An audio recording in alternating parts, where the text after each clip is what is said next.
Hello my dear students, आज करेंगे हम क्लास 8 की विज्ञान की वर्कशीट नंबर बच्चों 14। और आज हमारी डेट क्या है 2। छात्र के नाम में आप अपना नाम लिख देंगे और अध्यापक का नाम में आप अपनी टीचर का। ठीक है बच्चों, तो आज का हमारा टॉपिक है पदार्थ।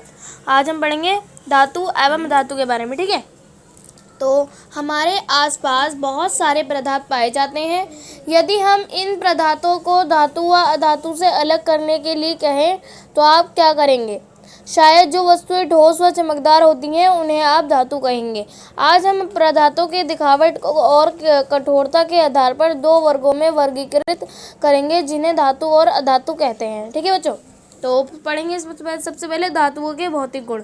ठीक है, सबसे पहले हम पढ़ेंगे कठोरता के बारे में। धातु की अधिकांश धातुएं कठोर होती हैं।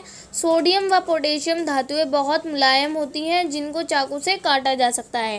ठीक है बच्चों, तो ये जितनी भी धातु होती हैं सारी कठोर होती हैं, सिर्फ दो धातुओं को छोड़ के सोडियम और पोटेशियम को, इन्हें आसानी से चाकू से भी काटा जा सकता है। ठीक है, सेकंड है तन्यता। धातुओं का वह गुण है जिससे उन्हें खींचकर तारों में परिवर्तित किया जा सकता है, तन्यता कहलाता है। उदाहरण कॉपर यानी कि तांबा, लोहा और एल्यूमिनियम आदि। यानी कि बच्चों तन्यता उसे कहते हैं जब हम जैसे धातुओं को खींचकर हम तारों में परिवर्तित कर देते हैं, उसे तन्यता कहते हैं। ठीक है, एक कॉपर होती है बच्चों, तांबा, उसे हम खींच के तारों में परिवर्तित करते हैं, और लोहा और एल्यूमिनियम। ठीक है, अब थर्ड पढ़ेंगे हम ठोस अवस्था। मरकरी को छोड़कर अधिकांश धातुएं कमरे के तापमान पर ठोस अवस्था में होती हैं। मरकरी कमरे के तापमान पर द्रव अवस्था में पाई जाती है जिसका उपयोग थर्मामीटर में किया जाता है। ठीक है बच्चों, तो जितनी भी धातुएं होती हैं वो कमरे के ताप पर जो होती हैं वो सारी ठोस पाई जाती हैं, सिर्फ मरकरी को छोड़ के, क्योंकि मरकरी एक ऐसी धातु है जो कमरे के ताप पर द्रव होती है। ठीक है बच्चों, फोर्थ पॉइंट पढ़ते हैं आघात वर्धनीयता। आघात वर्धनीयता, इसे समझने के लिए क्रियाकलाप करते हैं। ठीक है बच्चों, इसे समझने के लिए हमें एक क्रियाकलाप दिया हुआ है, अब हम वो करेंगे। ठीक है, तो नीचे सबसे पहले पढ़ेंगे हम सामग्री के बारे में कि लोहे की कील, एल्यूमिनियम तार, कॉपर तार, कोयला, पेंसिल का सिक्का, कार्बन छड़, हथौड़ी। ठीक है, ये हो गई हमारी सारी सामग्री। बच्चों नीचे उठते हैं, इसे बहुत सावधानी से करें या अपने पापा, बड़े भाई या बहन की मदद लें। ठीक है, इन सभी सामग्री को इकट्ठा करें और इन्हें एक एक कर हथौड़ी से पीटने पर उस आधार पर तालिका पूर्ण कीजिए। ठीक है बच्चों, तो ये हमें जो है तालिका दे रखी है, अब हम इसे देख लेते हैं। तो पदार्थ हमें दे रखे हैं और हमें क्या करना है, क्या यह टुकड़ों में टूट गया या यह चपटा हो गया। ठीक है, हमें बताना है कि टुकड़ों में टूटेगा या फिर चपटा होगा। ठीक है, तो पहला क्या हमारा लोहे की कील। तो बच्चों अगर हम लोहे की कील को पीटेंगे तो ये तो टूटेगी नहीं, चपटी हो जाएगी। तो बच्चों आप यहाँ क्या लिख देंगे, चपटी। ठीक है, आप यहाँ लिख देंगे चपटी। ठीक है, सेकंड क्या है हमारा कोयला। तो कोयला कैसा है बच्चों, अगर हम उसे पीटेंगे तो वो टूट जाएगा। ठीक है, तो यहाँ पे क्या होगा, आप लिख देंगे यहाँ पे टूट। ठीक, तो बच्चों थर्ड क्या है हमारा एल्यूमिनियम तार। तो ये कैसा होगा, अगर हम इसे पीटेंगे तो ये चपटा हो जाएगा। ठीक है, तो आप यहाँ लिख देंगे चपटा। ठीक है, फिर थर्ड क्या है हमारा कॉपर तार। तो कॉपर है बच्चों, ये भी चपटा हो जाएगा पीटने पर, तो आप यहाँ पे भी लिख देंगे चपटा। ठीक है, ये हो जाएगा हमारा कंप्लीट। फिर आप देखेंगे बच्चों नीचे क्या है हमारा 6 पॉइंट है, 6 है हमारा कार्बन छड़, टूट जाएगा। ठीक है, तो आप यहाँ लिख देंगे टूट। ठीक है, फिर लास्ट है हमारा पेंसिल का सिक्का, तो ये भी टूट जाएगा बच्चों। ठीक है, तो आप यहाँ लिख देंगे टूट। ठीक है, ये हो जाएगा हमारा कंप्लीट बच्चों। अब आते हैं नीचे पढ़ना चालू करते हैं।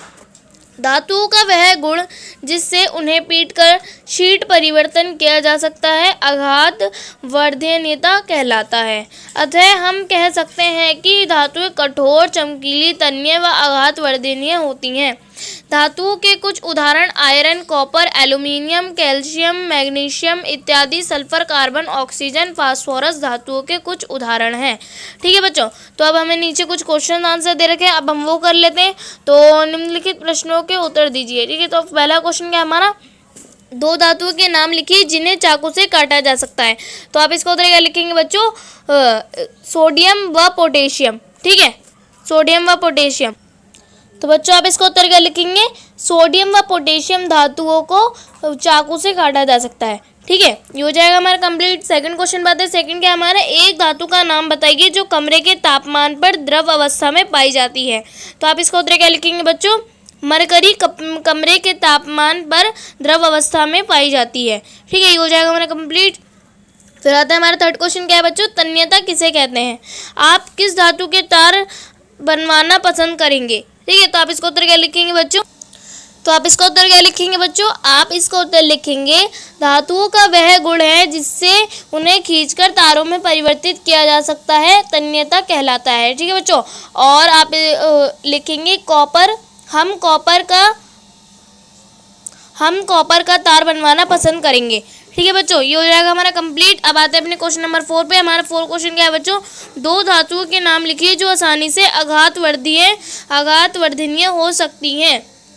ठीक है, तो आप इसको उत्तर क्या लिखेंगे बच्चों, लोहा और एल्यूमिनियम। ठीक है बच्चों, अब आते हैं अपने लास्ट क्वेश्चन 5 पे। एल्यूमिनियम धातु का कोई एक उपयोग लिखिए। ठीक है, तो आप इसको उत्तर क्या लिखेंगे बच्चों, एल्यूमिनियम धातु से तार बनाकर उसमें बिजली प्रवाहित करने के लिए उपयोग किया जाता है। ठीक है बच्चों, तो आप इसको तो ये लिख देंगे। ठीक है, तो आज की वर्कशीट हमारी यहीं पे कंप्लीट होती है। और अगर आपने मेरे चैनल को सब्सक्राइब नहीं किया है तो प्लीज़ मेरे चैनल को सब्सक्राइब कर लीजिए और बेल आइकन को ऑल पे सेट कर दीजिए ताकि मेरी आने वाली हर वीडियो का नोटिफिकेशन आपको मिलता रहे। ठीक है बच्चों, तो मिलते हैं नेक्स्ट वीडियो में, तब तक के लिए टेक केयर, गुड बाय।